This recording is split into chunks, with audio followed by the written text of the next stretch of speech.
intro or do you want me to intro? It's up to you, man. It's your birthday. I feel like this is the intro now. This is. Yeah.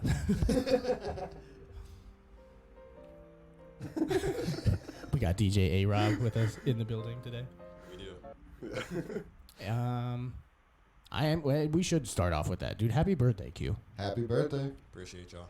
Been walking around this planet for 32 years now. And is choosing to bless us with his presence at 8 a.m. Yep. on a Friday after an ice storm in Ohio. So if you don't think we're dedicated to this pod. I also haven't had my coffee yet, so I'm feeling sassy. Yeah. It's always a good thing. Yeah, especially on this show. We're just warming the engines up. Well, yeah, everyone. Welcome to the Levels of Consciousness podcast. Sponsored by Apex Communications Network.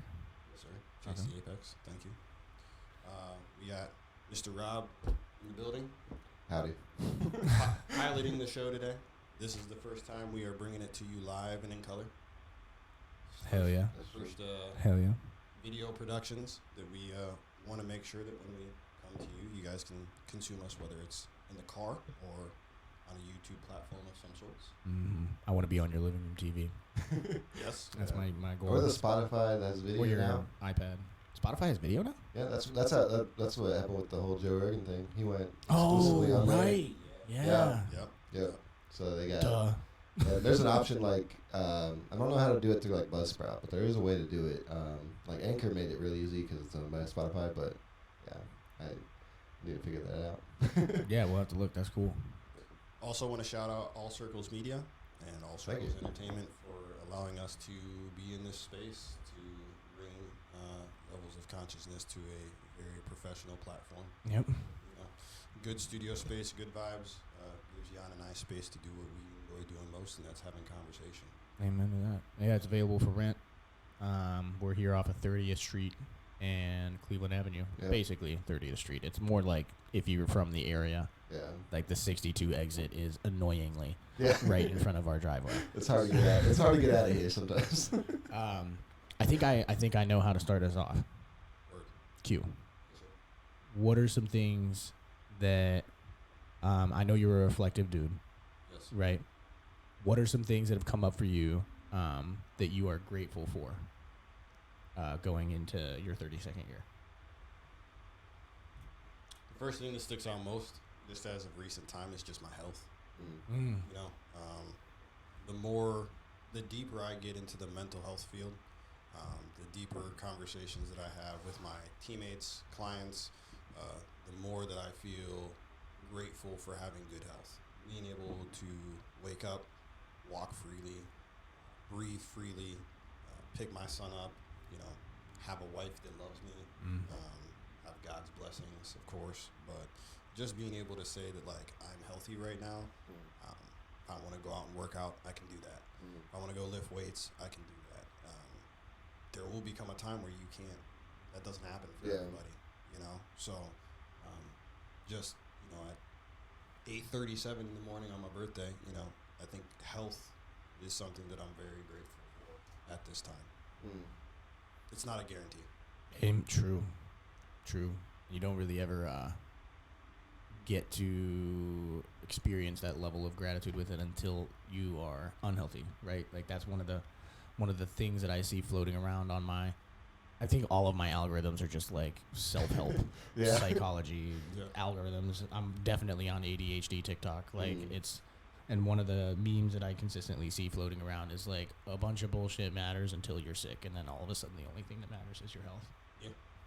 And to like remind people, you know, if there's so much that you take for granted, and for people that are into computers and stuff, if you think of like your operating system, right? All of the stuff that makes your computer do what it does when you move your mouse to make the cursor move.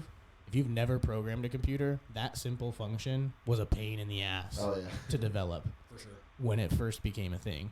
And so you never notice all of those simple things until they're not working. And then you're like, what is going on? The thing that blows my mind when you ever see that picture of like what the computer looked like that like got people to the moon, and how they tell you like it like less than the power of an iPhone. Yeah, I was like, Yeah. that was, we figured out how, like, within how many years to compress that into your watch. Yeah, Like, yeah. It's actually, crazy. that's probably a good point. That computing power is probably equivalent to about an iWatch. Yeah, it's crazy. It's insane.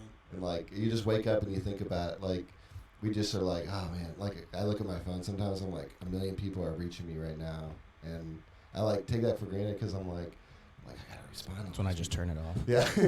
But I'm like, I'm notorious for that. I'm like, this used to be like letters in the mail. Mm-hmm. Like snail mail. Yeah. And you'd be excited when someone sent you a letter.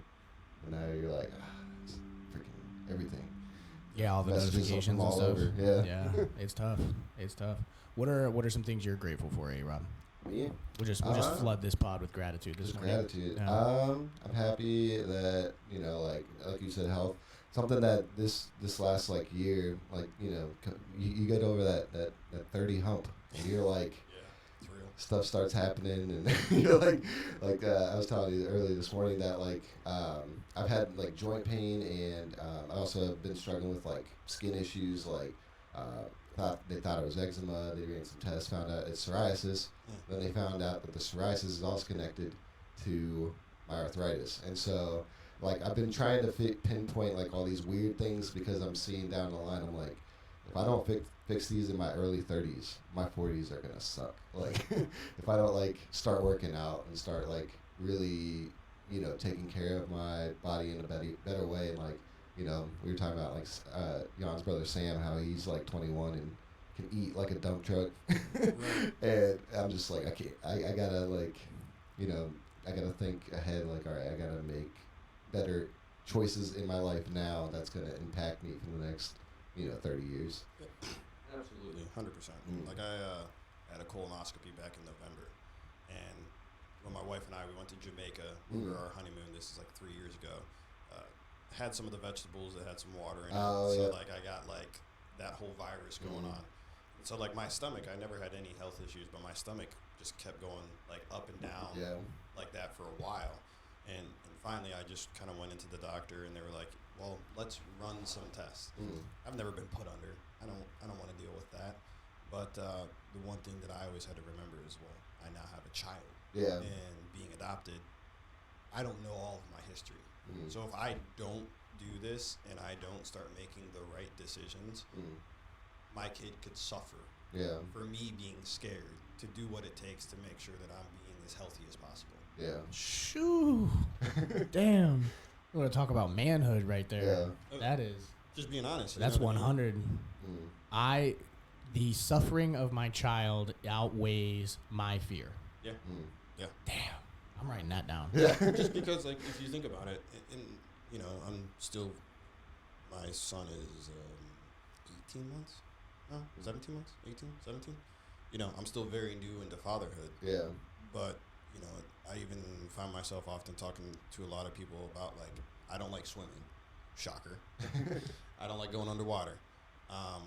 If my son was to fall in a pool, I better be the first mug in the pool. You know what I mean? Like, I better not be hesitating, because his life is much more, what do you want to say? His life is much more precious than mine. This is not he didn't decide to fall into the pool because he wanted to fall into the pool. He fell into the pool probably because he didn't sense the boundaries. Stoppy and uncoordinated. Right, on the outside of the pool, and he just so happened to fall in. There should be absolutely no hesitation for me, whether I'm comfortable with swimming, whether it's 100-foot deep water or not, to be up in there. Why? Because he should not have to pay the consequences for something that he does not know yet. Because of my fears. Yeah, that's deep.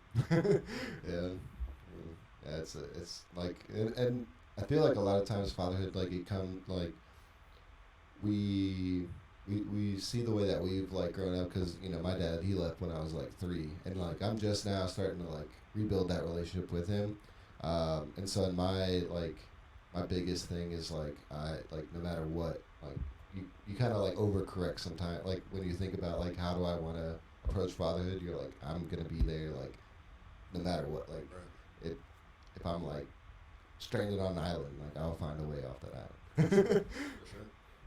Yeah. I think balance, that's something that I strive for in everything that I do. Yeah. Just being as balanced as possible.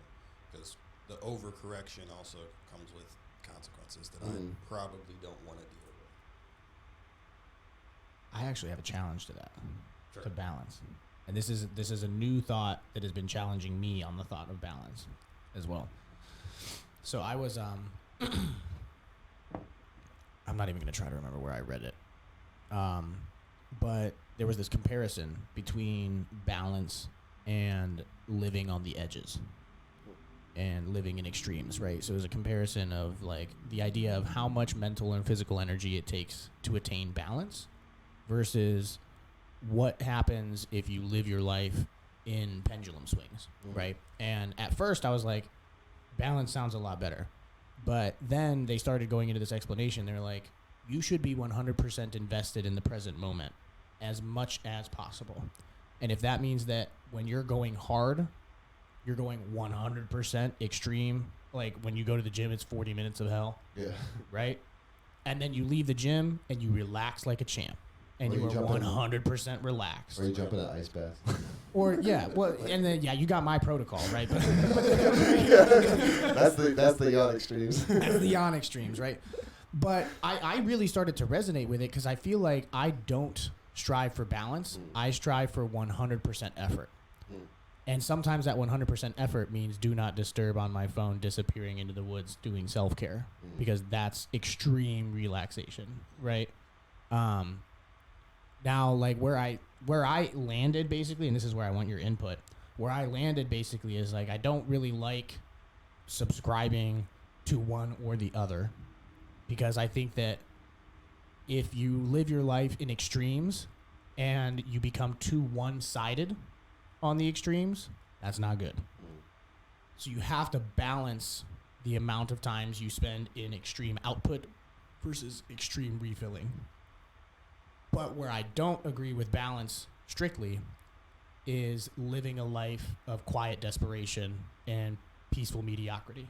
Yeah. Because you absolutely, right? So when I say balance, I think another word to what you're saying is like moderation.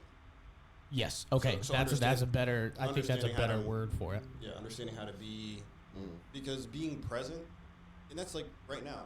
You know, we're trying to be as present as possible. We had no idea where this conversation was going to go when we first started it. We're just here. We're trying to be insightful. We're trying to be open.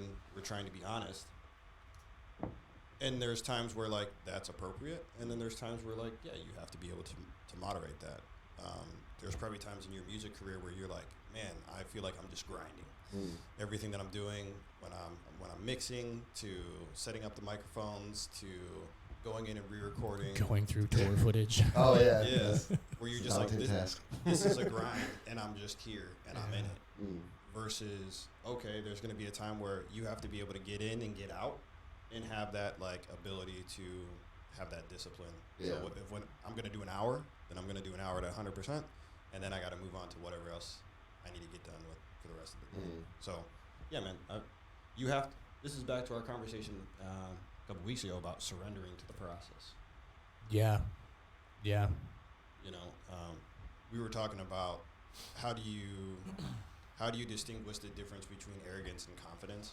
And I think him and I, we were using the example of whether it's a musician or it's an actor. They have surrendered so much to the process of mastering something that by the time you and I, the listener, either views them or hears what they're doing, it can almost look like they're arrogant. Yeah. It's because it's not unpredictable to them. It might be unpredictable to us. Yeah. But they've already gone in, suffered, corrected, learned, and grew into whatever that trait is. So now whatever they do at a high level is it's not unpredictable. Like, of course I am who I say I am. Of course I expected this to happen when Steph Curry shoots a three from 40 feet. Yeah. Right. And we're all like, why is he doing that, and why is that going in? Well, that's because I practiced that. It's not amazing to me. Oh, so when I stand there with my hands out like this and I'm like, are you not entertained? It's because I expected that to go in. Yeah. And we're like, I know y'all didn't, but I did. Oh, he's arrogant. No. I've mastered the craft of shooting the basketball. I expect me to perform at that level. Yeah. Me versus me. Yeah, and I think there's like a weird thing with humans, just like when we don't like have that strive. Like sometimes other people's confidence comes off as arrogant because we haven't put in as much effort as them, and we feel it's like a complex almost. Yeah, you're like projecting, or you're I'm trying to think of like a stereotypical way that I've heard that explained.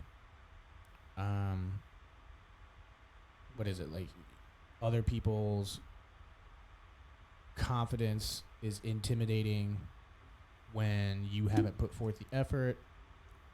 Yeah, the quote's not coming to me right now, but if it pops up, I'll make sure that I let it know. But I've encountered those people, especially inside of the entrepreneurship journey. And most of the hate comes from other entrepreneurs. Like, it's not even people that aren't entrepreneurs that are like fantasizing about the entrepreneurial space, because for whatever reason we have this like weird allure where I'm like, y'all, like, this is not as glamorous as it looks like at any means. But if it were those people, I would get it, because they don't understand what it's like on the opposite side. But most of the time, it's other entrepreneurs that are like, why are you going so hard, bro? Yeah. Like, or other people that are involved in the same craft, right? They tend to be the ones that are like, well, why are you putting in so much effort? But it's like unlocking something in them. They're like, why am I not doing that? Is that like the, I forget what people call it, but like the work mentality of like when you're sleeping, others are working, and it makes people at times feel like. Yeah, I mean, that was a big part of like hustle culture, grind culture. That was like a big thing on IG, like 2015, 2014. Has that really gone away though? Kind of. I think that we're trending more towards conversations about things like we're talking about, like balance and alignment. And, you know, I don't think that hustle culture necessarily went away, but it was very ego driven, right? And like we're trending more towards integrating the different parts of ourselves versus like just feeding the ego, or just feeding the relaxation piece, or the disconnected or the ego dissolution parts of ourselves. Like, we're realizing that you have to like feed both wolves. You know, there's that comparison of like the Indian where he's talking about two different wolves that exist inside of the body, and depending on which one you feed is the one that you become. And it's like a dark wolf and a light wolf or something like that. I forget exactly how that goes, but I think for a long time, hustle culture was a big thing of this, was like, you only are supposed to feed one of those wolves. The problem is, and I think you probably can maybe see this in some of your clinical practice, is if you completely stop feeding one of the wolves, they get really pissed off. Oh, yeah. And they get really sassy, and they'll slink around in the darkness, and they'll pop up, and they'll fuck you up. Yeah. If you just completely ignore that part of your psyche. So you have to know how much to feed each wolf, instead of just like lateralizing and only choosing to feed one thing. Like, I personally have experienced that with ego, because like I was just so detached from it. I wanted to get away from it so much, because pride was like my big issue that I felt, right? And everybody would always call me cocky and all this other stuff. So I was like, you know what? I'm gonna go through ego death. I'm just gonna get rid of this, and I'm just gonna be of service, right? But then I started to realize, like, wait, if I hate that part of myself is the part that makes me get up and go to the gym. That's the part of myself that makes me go and do all of this extra work, because it drives me. Like, it is a MFer, and it'll get into my head and push me to go do stuff. So if I completely ignore it, I end up hating a part of myself. And I had that realization probably about a year ago. And so now I'm like, oh, there's times where like I need to feed that. Yeah.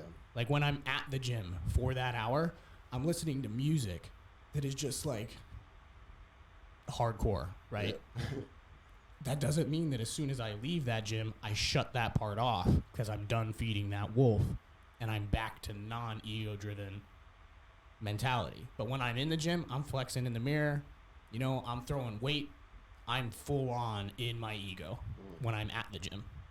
But I leave that behind at the door, if that makes sense. Yeah, I was trying to think of the internal family systems, something that I'm learning for work, and and I forget who the guy is that I'm studying it from at the moment because I haven't done it in a little bit, but the point of what I'm trying to say is he talks about parts and acknowledging the parts that we have rather than trying to almost disassociate ourselves from the part. Mm-hmm. So it's like whether that is a part of our childhood that is hurting, is like how do we acknowledge that part? How do we understand how that part is actively being portrayed in our current presentation of who we are? Sometimes that part comes out as a protector. Yeah. And it's like protecting us. But then at times we're like, yo, you need to chill. Yeah. Things are And then- good. Yeah. And then we feel guilt and shame for that part being so pronounced for whatever reason. So it's like, how do we leverage and respect the role that each of our parts play as to the sum of who we are? I think they brought that up in Stutz. No, actually, that I'm thinking about it, because Jonah Hill had that poster of Fat Jonah. Yep. Yeah.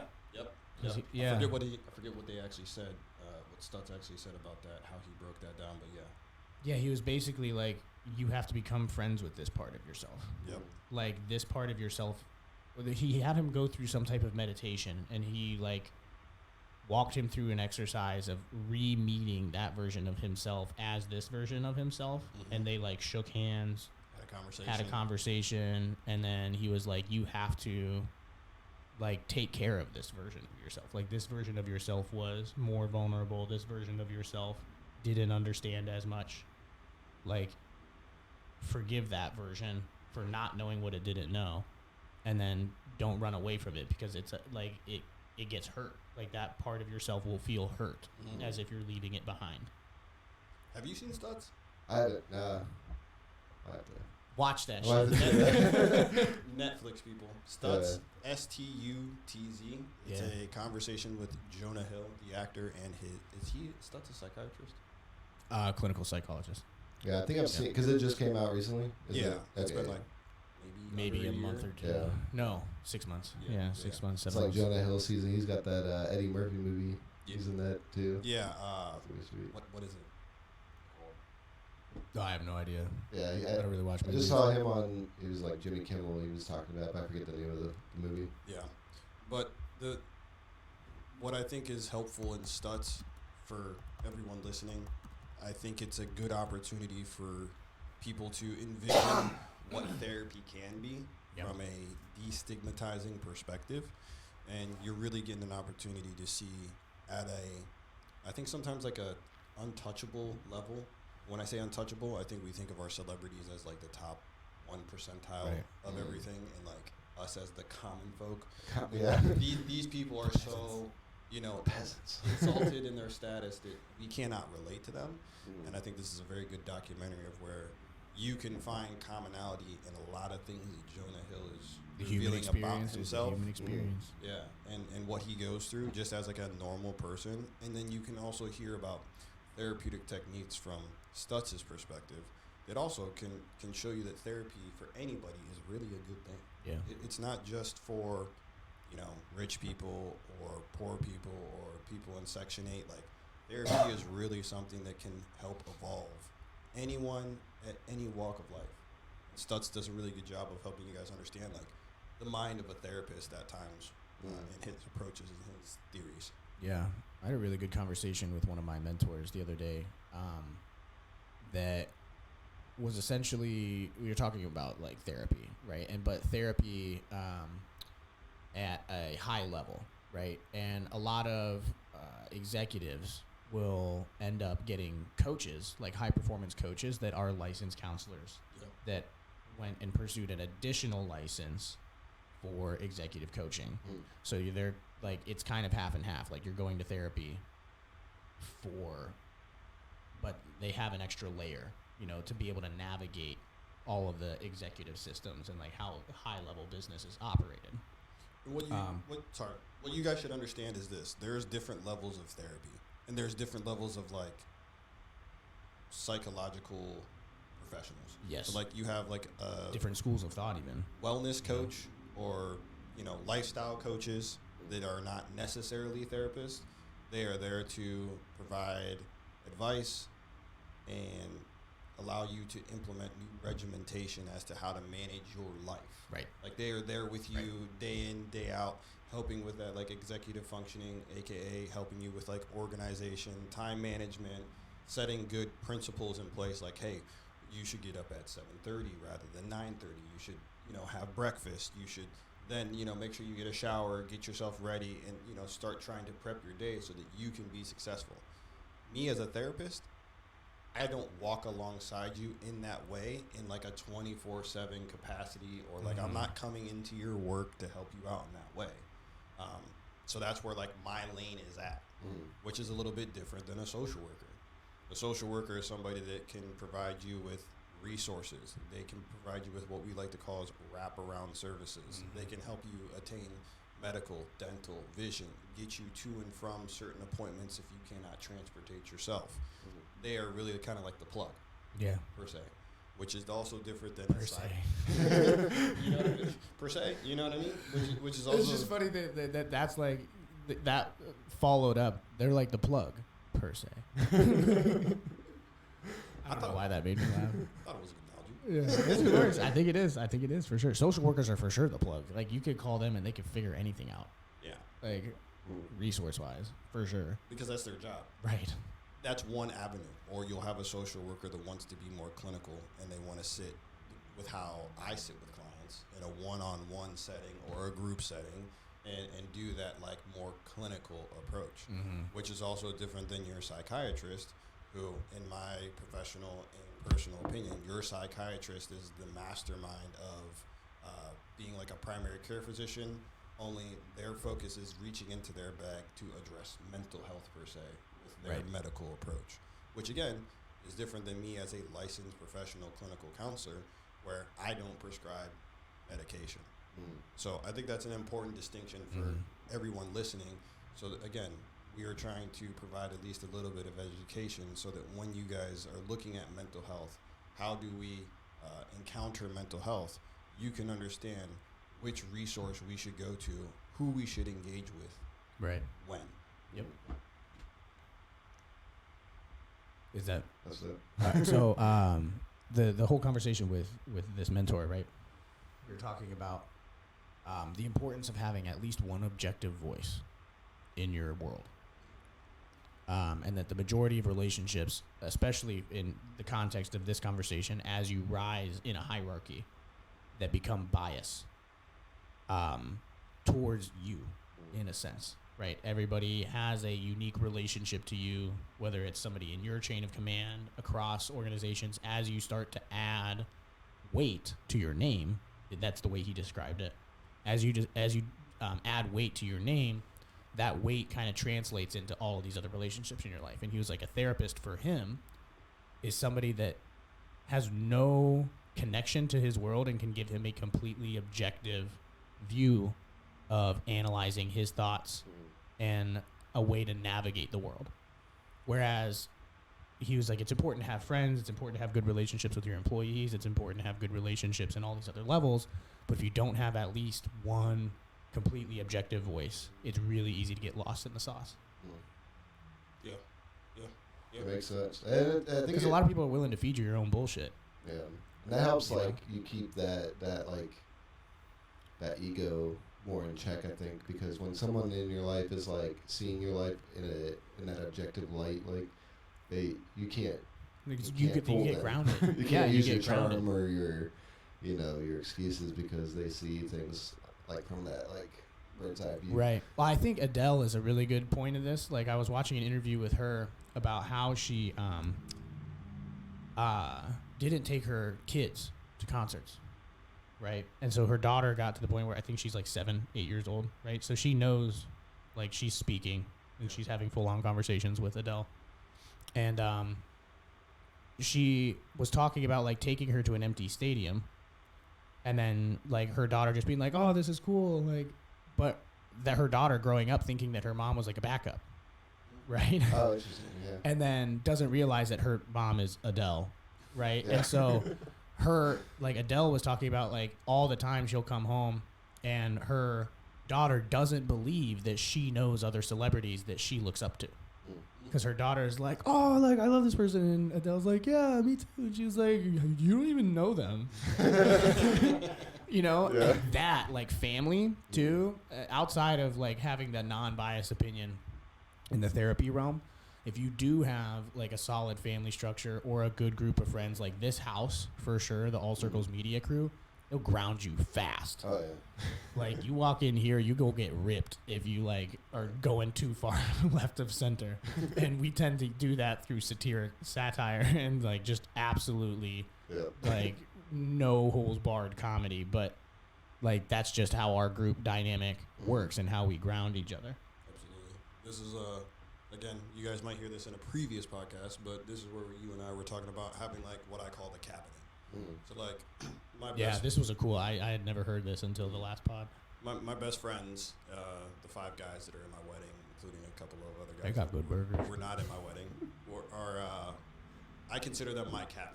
So when I talk about the cabinet, I consider myself like the president, and then these are like my wife is the vice president, and then all the other 5 dudes that are behind me stand next to me. They, head of security, head of Defense Department, or whatever the case is. But I was telling Jan, I said, when those guys speak, if they say Q, you're out of line. These are the guys and my wife who I've determined should have power of influence over my thinking and my behavior. Yeah. Why?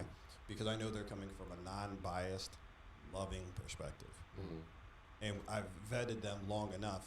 These relations are 10, 15, and some of them 20 years long, to where it's like, if I step out of line, I will look to you guys, and I will respect what you guys say. Or if I am in line, but my perspective is off, and you challenge my perspective, well, okay, this is coming from my best friend. Well, you're also part of the cabinet. So if you're saying it, I know that you're not saying it with malicious intent. Yeah, that is coming from a place of, like, trust, and, like, they know you, they've known you most of your life. Yeah, indeed. That's always good. Yeah. So, like, I think I fully agree with what Jan is saying, and, to bring it back into a clinical perspective, this is where I talk to clients about, like, knowing who your social circle is.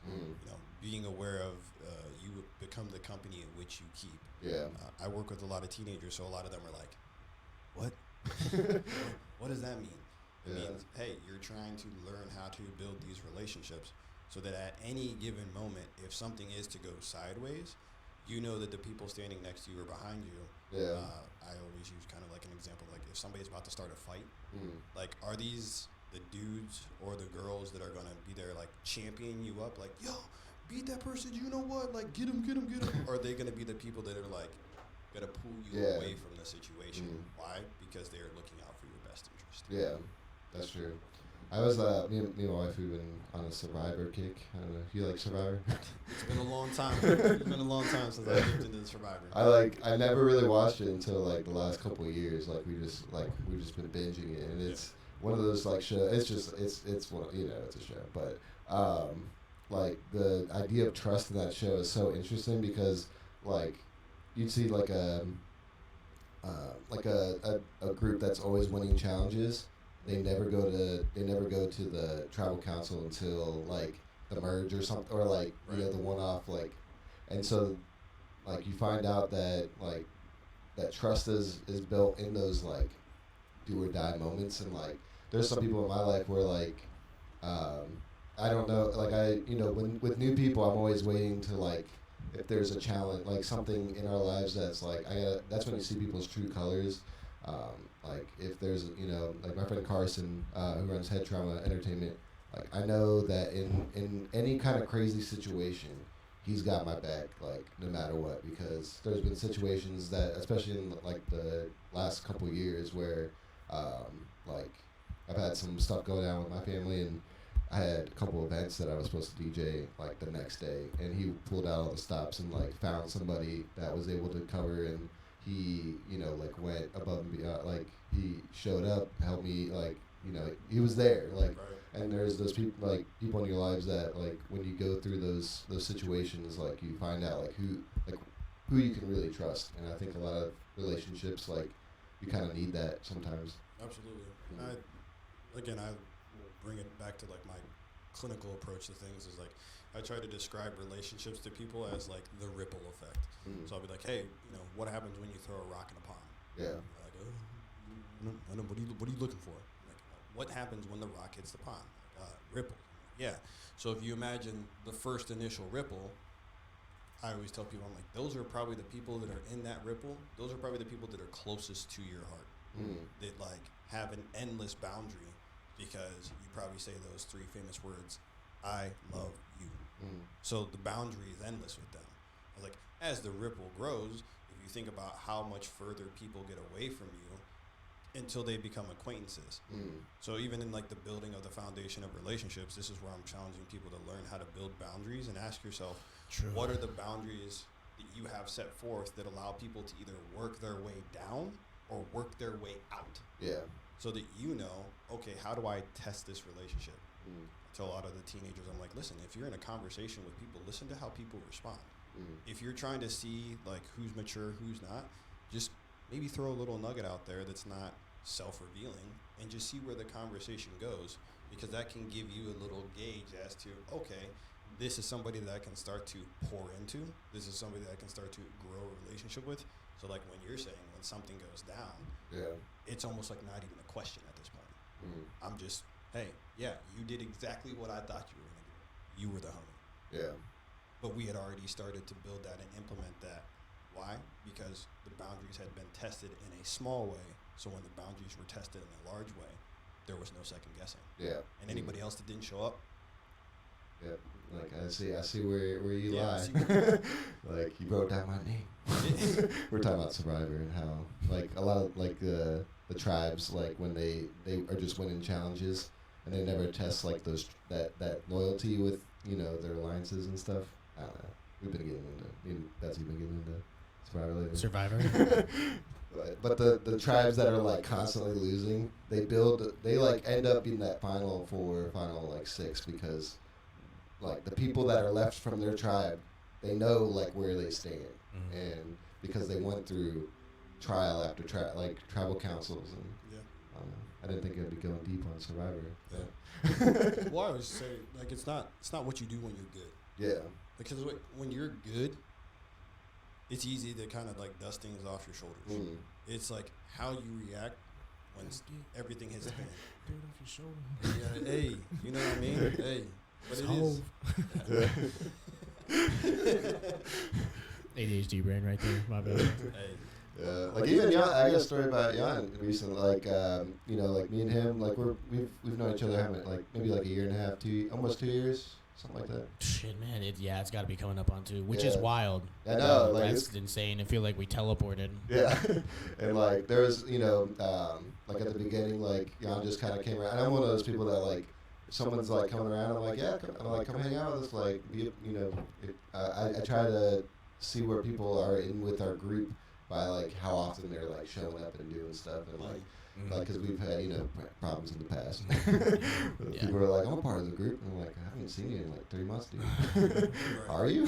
Right. Like, yeah, and there was one night recently where like I'm like, if something goes down, I know Jan's like got my back. Was one of our dudes, Charlie, like his wife. There was somebody like creeping at their house, and like.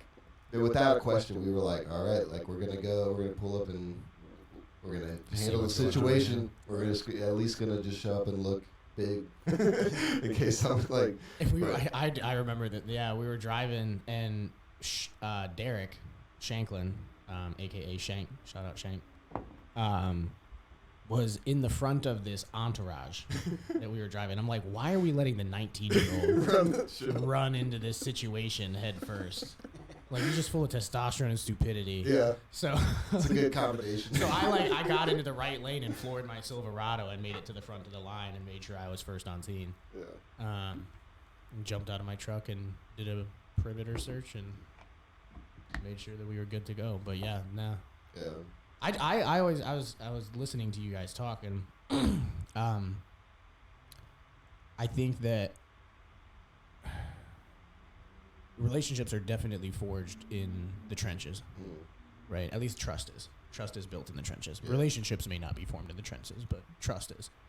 That was a big thing when I was in the military. was them slowly but surely, and this is a very purposeful thing that they did at basic training that I learned about after going through basic, because I had to prepare people to go to basic training. That was my job for the last 2 years of my military career. So I used to talk to drill instructors all the time. And the military, something that they do really, really well is they purposely amp up the stress that you're placed under as a unit purposefully. Yeah. And then put you in situations and take you out of situations and allow you to build dynamic both in relaxation time and under stress simultaneously during boot. So you might start your day with 40 other dudes and the drill instructor's kicking on your door at 3:45, telling you to get up and get on the wall so you can go do a run, but then they leave you alone for 2 or 3 hours in the afternoon and you're just cleaning your locker and folding socks, and you have to learn how to collaborate. And the way that they force you to fold and the way that they force you to roll the socks and stuff like that requires a partner. And you have to get them wrinkle free. Yeah. So you got to learn how to collaborate really quick. Right. But to your point, you have to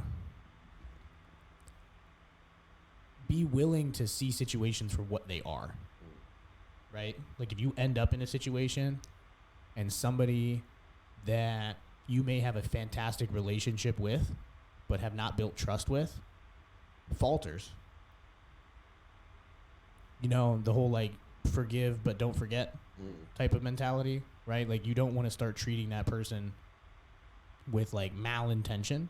But I like the way that Q said it, where it's like you stay rooted in your identity, you stay rooted in your integrity, allow them to work themselves out.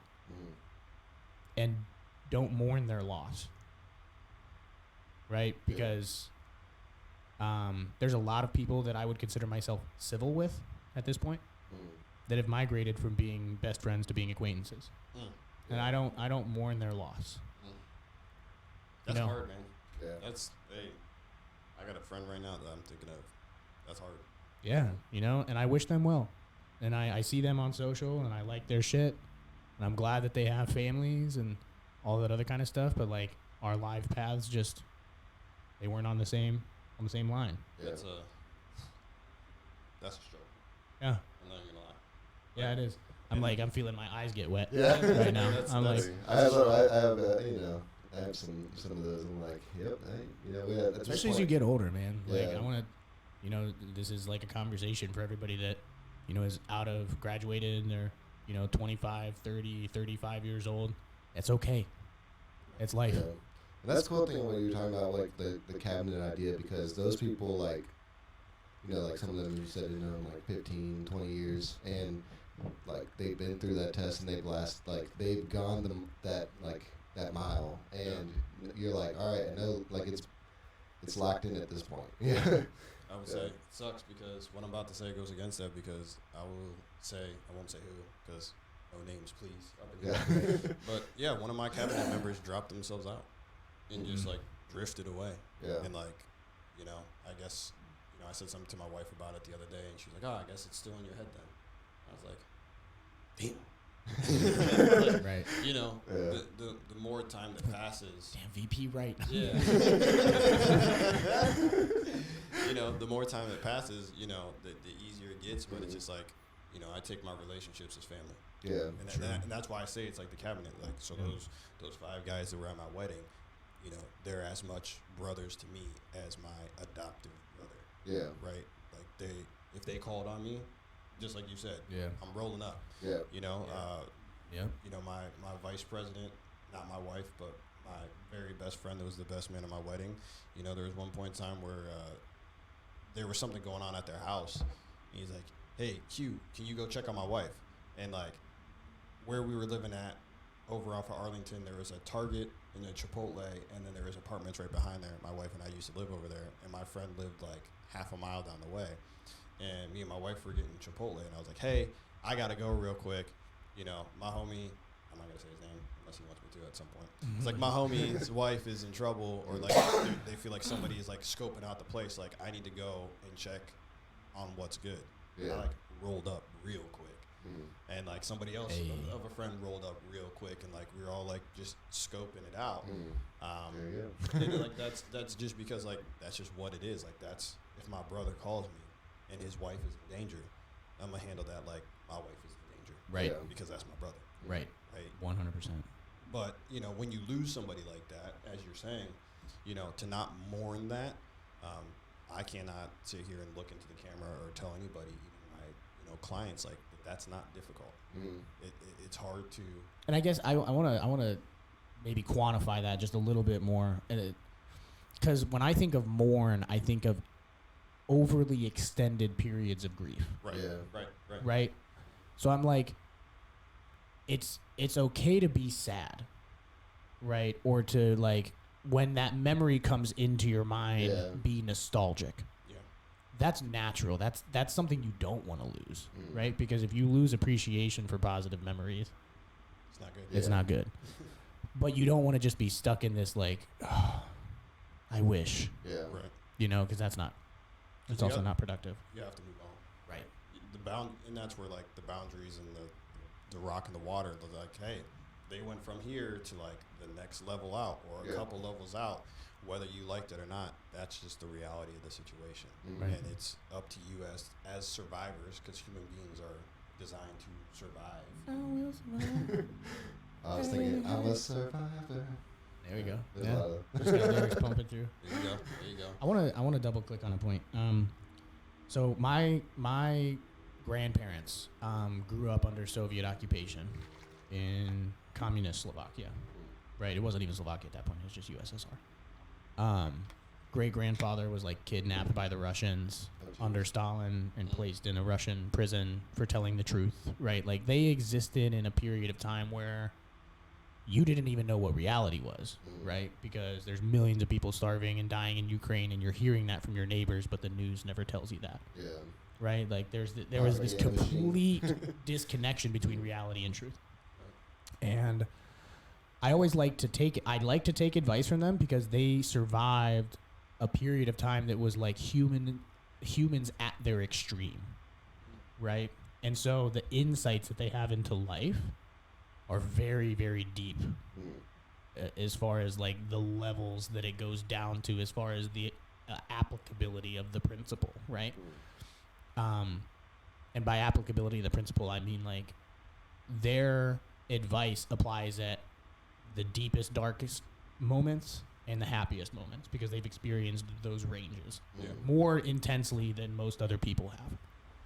And one of the things that my grandpa says all the time is he's like, you don't want to be known as the friend that throws the best party. You don't want to be known as the friend that is always there to celebrate.